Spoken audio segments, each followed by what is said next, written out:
this is Lennis Woods Mullins, and welcome to another episode of Mindless Mondays with Beverly. My name, as I said, is Lennis Woods Mullins, and I work with Beverly. And every Monday, she comes to you with some fantastic topics that usually have to do with ways to make sure you're taking care of yourself, mind, body, and spirit, especially if you happen to be a human service provider or a caregiver. Beverly, I see that we're not alone. We have a guest. Please introduce him. Yes. Good morning, everyone. I am so excited. I'm so honored and thrilled to have this special guest. And his name is Bryan Post. He's here to talk to you today at my request and to my honor about parenting in the time of COVID. Bryan is a person actually who first introduced me to compassion fatigue, secondary and vicarious trauma. He also launched many of my very first road trips to teach about childhood trauma. And he encouraged and mentored me to write my first book. Bryan is also a magnificent author. Look for his stuff. He'll tell you more about that later. He is someone I call and questioned over the years to guide me in my work, my profession, the direction I should go. He's not just a colleague, obviously. Bryan is clearly my friend. So welcome, Bryan. Welcome, Bryan. Thank you so much, Beverly. Glad to be here. Thank you for being here. As you know, I train multiple agencies across 23 states, counties, and cities. And when I'm with those agencies every day, sometimes 2 or 3 a day, always within the body of staff and managers, their parents. And every one of them, as you well know, are struggling with the multiple complexities of COVID-19, particularly as it relates to their children. And I'm not going to explain all the details, but you know what they are. Those issues concerning them are wearing them out, causing levels of frustration and depression and exhaustion and worry and fear. And I just knew that you were the perfect person to address this matter with them directly. So it's not a lot of time at this point, but I think what you have to say is of the utmost value. So I would like to ask you about 2 or 3 questions. Sure. And my first question to you is, what do you say to parents who are struggling with the various degrees of their own frustrations? I want to start with that, their selves first, their own fears about the safety, the emotional drain, the exhaustion due to the mass complexities, and the competing personal and professional responsibilities in this era of COVID-19. What do you say to them? Well, the first thing I say, Beverly, is I want them to acknowledge that they are important and that they matter. And really, sometimes I'll say, look in the mirror and tell yourself you are important and you matter. And the other thing I really like for people to communicate to themselves is it's going to be okay. And after that, I want you to just take a deep breath. Because when we are stressed, our thinking becomes confused and distorted, and our short-term memory is suppressed.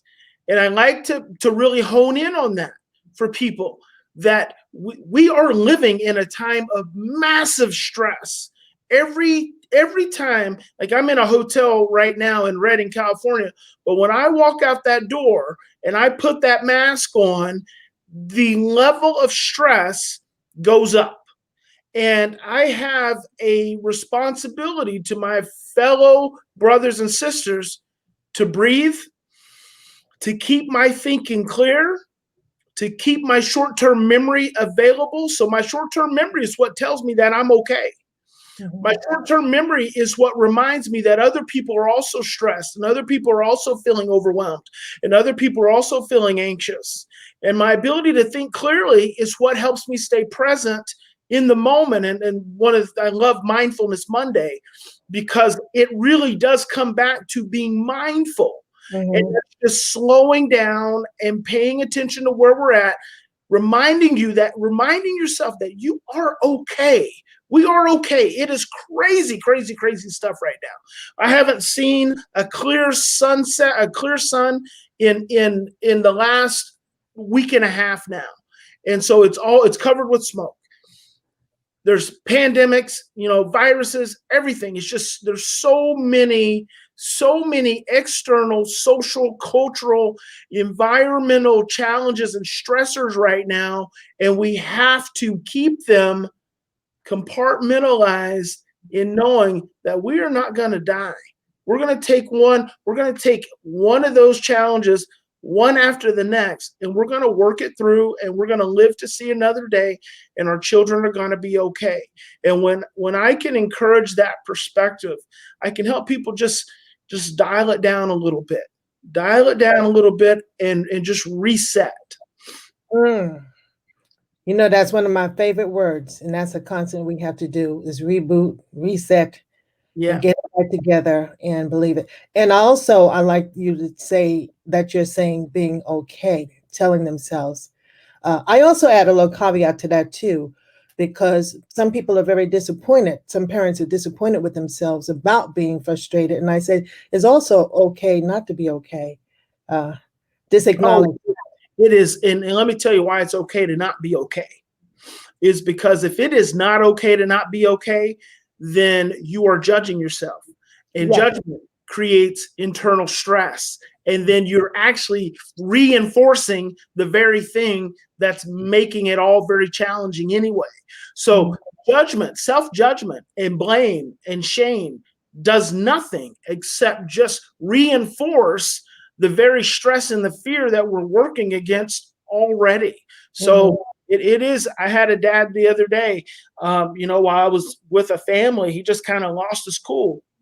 And I let him go ahead and blow through his steam. And he, slammed the door and rushed into the other room. In about 5 minutes, I went in and I sat down with him and I said, "It's tough, isn't it?" And just acknowledged and honored him right where he was at. No judgment. And just for him to, tear up and just honor how really difficult it is. The fact that we do lose our cool sometimes. And that's okay. That's okay. And I had the same thing with a coworker recently. We're all stressed. We're all stressed, but we also have a responsibility to keep trying to do better, especially when stress increases. We have a greater moral, ethical obligation to our fellow brothers and sisters to work even harder on being mindful, to work even harder on breathing and calming ourselves down and staying present.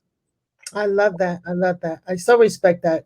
Because also, in essence, in what you said, what you did to that dad was to honor his humanity, give him permission to feel what he realistically feel from realistic places in order for him to feel the support to get up and keep moving forward. Thank you for that. Thank you for that. So my next question, and this next question relates more to the younger children parents have. However, it also includes many of the adolescents as well. What do you advise to parents who are dealing with and trying to manage their children's social isolation, the boredom stories, the grief and the loss issues that fall on either side? Can't see their friends. They may know of some loss of life and illnesses, loss of everything that's normal. Loss of childhood is interrupted and disrupted. There's restrictions. What advice do you give them about that? One of the things I like for parents to really start to understand is that when we stress, we regress. And that's for us as well as for our children. When your children become stressed, they are going to regress to earlier emotional ages. And a lot of times, the challenges you start dealing with your children are not from their chronological age. It's not from their cognitive age. It's at their emotional age. And when you start trying to parent them, or even if it's consoling them, or even it's trying to, talk them through a situation, what you have to remember and who you have to speak to is that emotionally regressed child. So your 10-year-old may be to you like a 5-year-old or even like a 2-year-old. And our tendency culturally and socially is to get frustrated and want them to not whine and not want them to not be clingy. And especially when we're stressed, we really push our children towards independence. But it's when they're stressed and when we're stressed that they are actually inclined to be the most dependent, because that's when their own attachment system is feeling insecure. And again, I go back to when we can slow down as adults and when we can slow down as parents and maintain that mindfulness, then we can look and see our children truly from where they're operating from, not where they're at, but where they're operating from. And that's at that emotional place. And then just have those emotional conversations. I was talking to a mom and dad the other day about some of the conversations they have with their 10-year-old he's very emotionally upset, and he's making, these verbal demands and these verbal emotional statements. And in that moment, I can see that he's very much about an angry 2-year-old. But then what the parents would do is they would communicate understanding, and then what they would do is justify themselves or defend themselves. And I just had to help them understand, the moment you start justifying yourself and defending yourself, it's no longer about your child, it's about you. Mm-hmm. So the thing, you don't have to defend and you don't have to justify. All you've got to do is stay present, not let those words feel threatening, but just be present. And you are enough. You are enough to be of optimal service to your child through whatever struggle that they're having. Mm-hmm. Mm-hmm. Got you. Can you say a little bit more on this too? I've also, because you just reminded me, not that I really forgot because it shook me. A number of parents have said to me on a kind of QT, you know how they could send us a little private note on the Zoom system, that their children, and I want to say like when the ages of 7, 8 to maybe 11 or 12, had expressed some little suicidal ideation because of the disconnection from their normal socializations. They're seeing friends, talking to friends, being with their grandparents, uncles, aunts, cousins, or whatever. But they're seeing some depression. Some of that, one or two parents attributed it to the lack of outside. These are very active people. They go hiking, they go biking, and stuff like that. And that wasn't available, obviously, because of the smoke and stuff. But what advice, suggestions do you have for them? What those conversations need to sound like? Well, so first of all, we have to acknowledge that physiologically, when we are cut off from others, socially, emotionally, it really does create a depression reaction within our physiology. It is as if, John Bowlby, who was the father of attachment in the 50s, he said the threat of loss is equal to loss itself. So the threat of loss is equal to loss itself. So the threat of not being able to see your friends again is just like you're not going to see them. It's like they're gone. Same way with parents. And so kids very well can become depressed and can become sad and can become suicidal. The challenge is that when they start communicating, what we as parents immediately do is we become fearful. If my child says, I just want to I feel so sad, I'm never going to see my friends again, I'm tired of being in this home, I just want to kill myself. Parents immediately become fearful of that.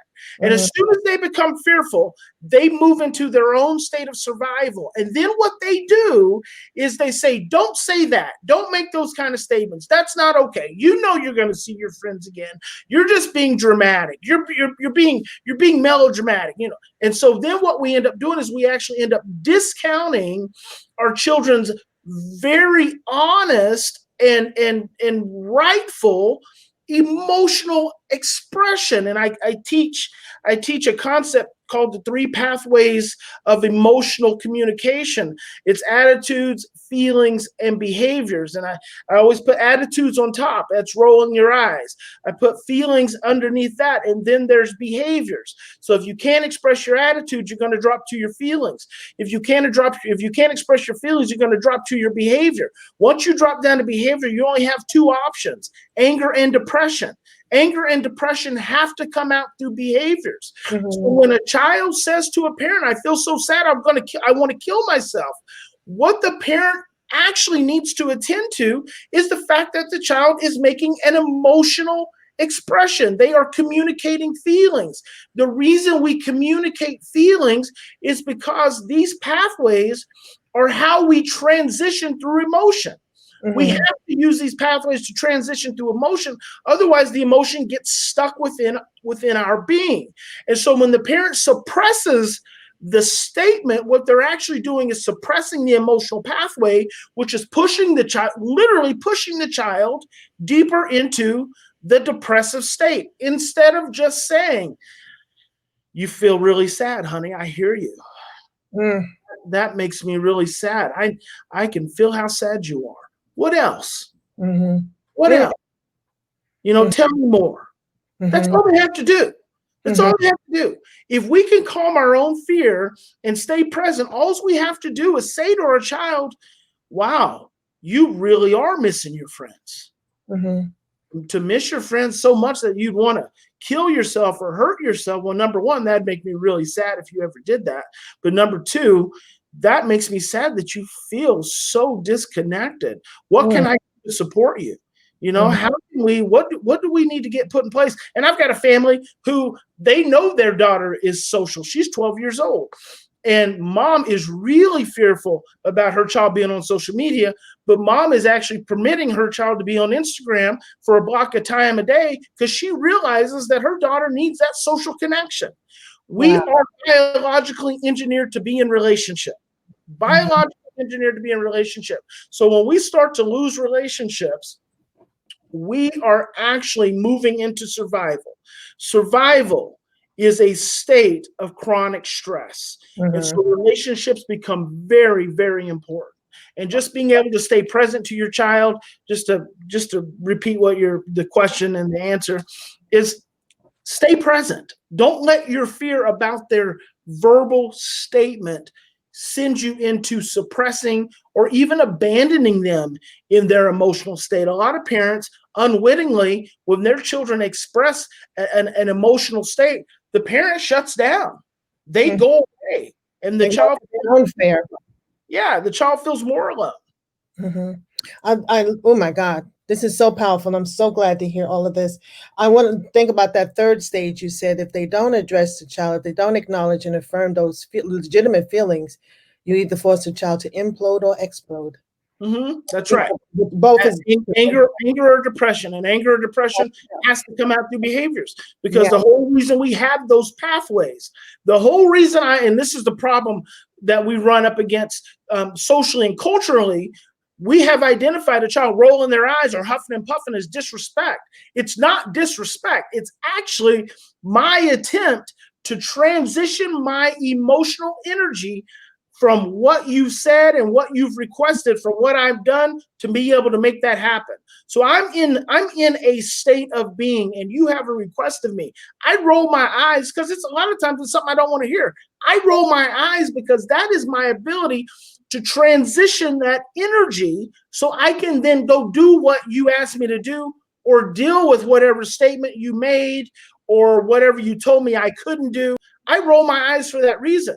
I huff and puff. I talk back for that reason. But traditionally, we've labeled that as disrespect. And so then when you put us in an environment now, in a society now that has so much stress, all those old parenting blueprints are stirred up and activated. So we get even more intense about, don't you disrespect me? Don't you talk back to me? Don't you roll your eyes at me? Well, guess what? We are suppressing our children's emotional expression every time we get so obsessed on those expressions. When we get obsessed on controlling or suppressing, I call it control, suppress, and change. You know you're stressed when you try to control a behavior, suppress a behavior, or change a behavior. Otherwise, you operate from a place of influence, from a place of relationship. Wow, thank you for that. This calls for a larger conversation. We're going to talk about you coming back later to expound on this more. I know I'm going to get a lot more questions. I got one more question to ask. This question actually relates to children of all ages. I understand the implication under that. However, this challenge may weigh more heavily on the adolescent and the college-age child, and that's, what suggestions do you offer parents who are struggling with issues around resistance to safety compliance, right? i.e. the mask, the social distancing, particularly congregating in the college hallways, the party rooms, the dorms, the restaurants, the wherever. What suggestions? You know what, Beverly, it's the same so much of it becomes the same thing. When we get stressed and we worry as parents, which is natural, we want to control, or we want to suppress, or we want to change. And then what happens is we end up creating control battles with our children. Which the problem with that is that they may wear that mask, or they may not go to that group that moment, but the moment the parent turns it back, the child's they're doing it even more.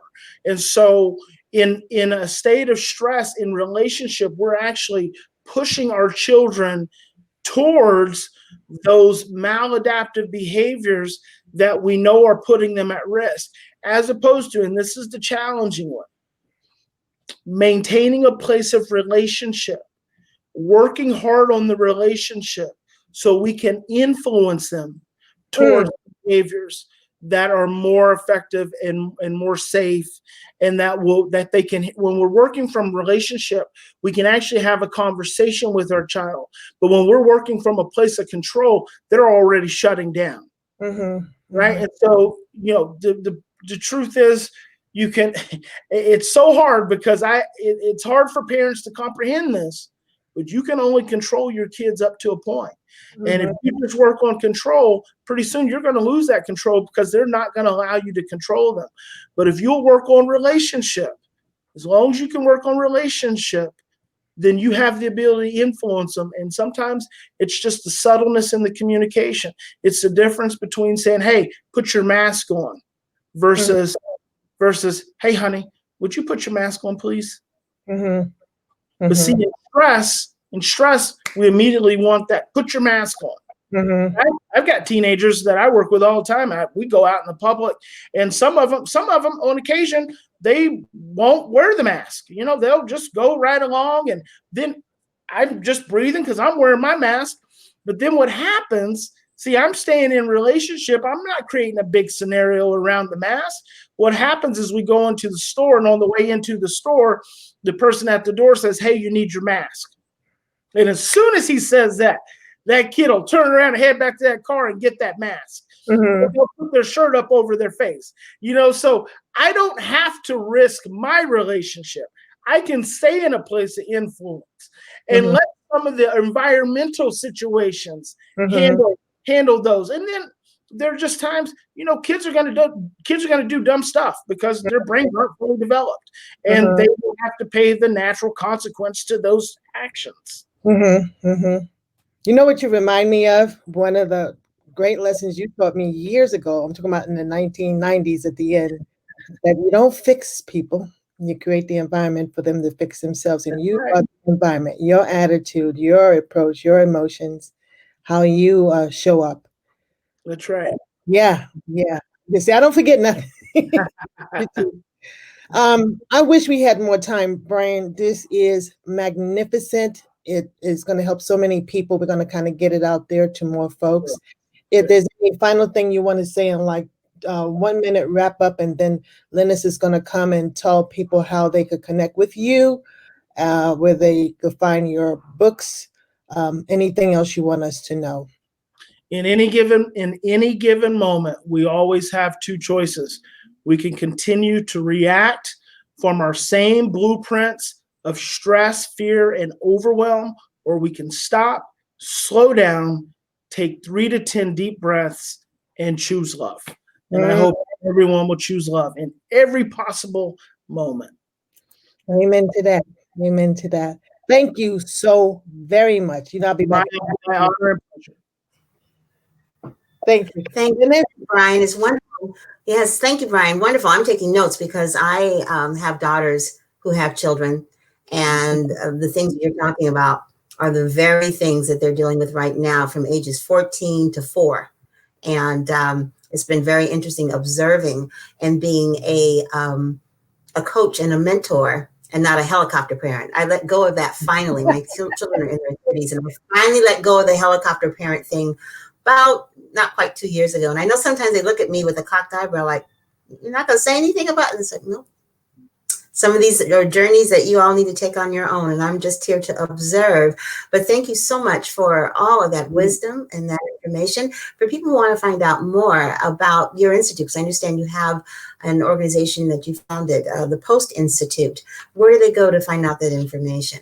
they can just go to postinstitute.com, and we are also on Facebook. On Facebook, I actually do a daily parenting show called Post Daily Dose, the best little 10-minute parenting show on the planet, because it's the only parenting show it's the only 10-minute parenting show on the planet.